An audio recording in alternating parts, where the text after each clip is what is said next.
Here's a moment to adjust your volume. A moment to adjust your volume. Okay, here's the story. Once upon a time, not that all time doesn't happen all the time.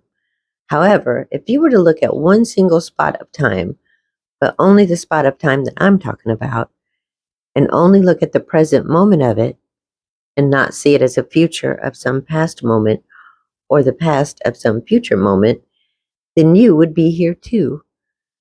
You would also be peeking from behind a jabula bush, although you are peeping through the fronds of the stalk of a sort of yellow flower at me, and I am peeking from behind the petals of a blue flower at you. We are both surrounded by green leaves that seem to glow pink from the light of what might be a moon. Now you and I, of course, cannot discuss what we see, for I am in a video, and you are not. Or are you?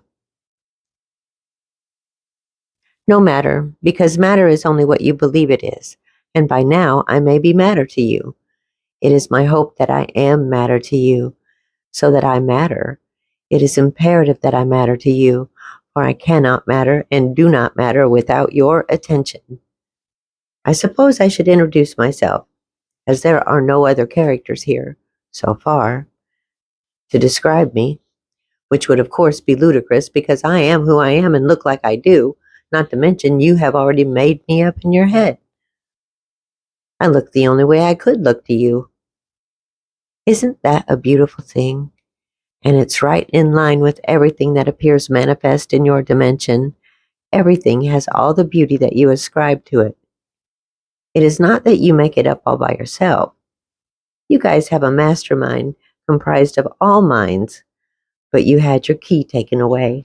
No access. Well, not this moment. That is what I'm here for. By writing this, and I don't feel at all like I am writing this, I am here to find the key with you.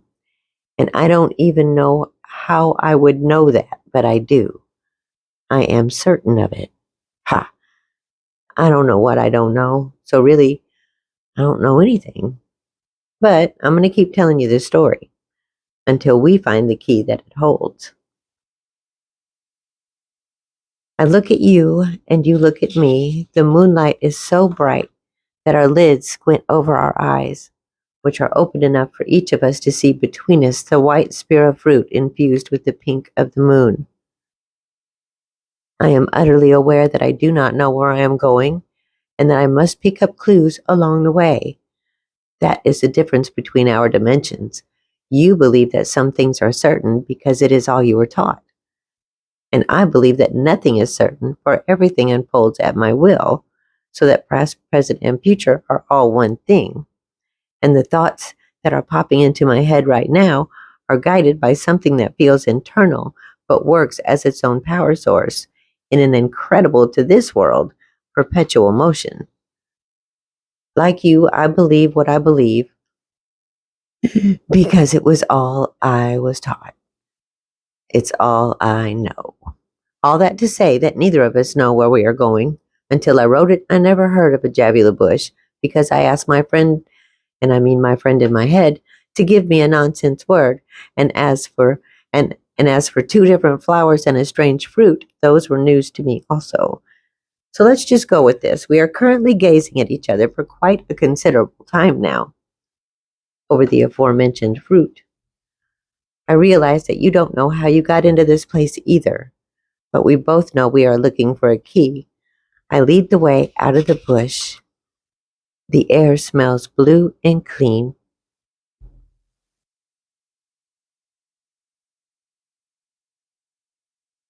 Thank you for listening.